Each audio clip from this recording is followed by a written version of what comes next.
વાત કરીએ તો રાજસ્થાનમાં ભારે વરસાદ બાદ પૂરની સ્થિતિ સર્જાઈ છે। અજમેર, જાલોર, ભીલવાડા સહિતના શહેરોમાં મુશળધાર વરસાદને કારણે જળબંબાકારની સ્થિતિ જોવા મળી। રસ્તા પર 2 થી 3 ફૂટ સુધી પાણી ભરાયેલા છે।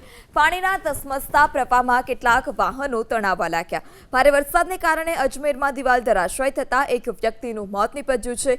જાલોરના માર્ગો પર વરસાદને કારણે નદીઓ વહેતી હોય તેવા દ્રશ્યો। સુંદા માતા તીર્થ સ્થળ પર પહાડી વિસ્તારમાં વરસાદને કારણે જનજીવન ઠપ થયું છે। દુકાનોમાં પણ વરસાદી પાણી ઘૂસ્યા છે। તો સુંદા માતા તીર્થ ટ્રસ્ટે શ્રદ્ધાળુઓને સુરક્ષિત સ્થળે રહેવા અપીલ કરી છે।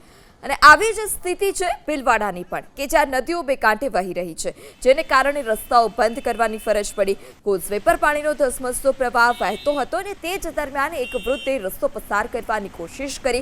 આ સમયે વૃદ્ધ પાણીના વહેણમાં તણાયા હતા। આપ અલગ અલગ દ્રશ્યો જોઈ રહ્યા છો અજમેર, જોધપુર, ભીલવાડા અને જાલોરના કે જ્યાં ગોઠણડૂબ પાણી ભરાયા છે। લોકોના ઘરમાં વરસાદી પાણી ઘૂસી ચૂક્યા છે। લોકોની દુકાનમાં વરસાદી પાણી ઘૂસી ચૂક્યા છે। ઘરવખરીને નુકસાન છે। આ સાથે જ જાલોર રસ્તા પર નદીઓ વહેતી હોય તે પ્રકારનો પાણીનો ધસમસતો પ્રવાહ પસાર થતો જોવા મળ્યો છે।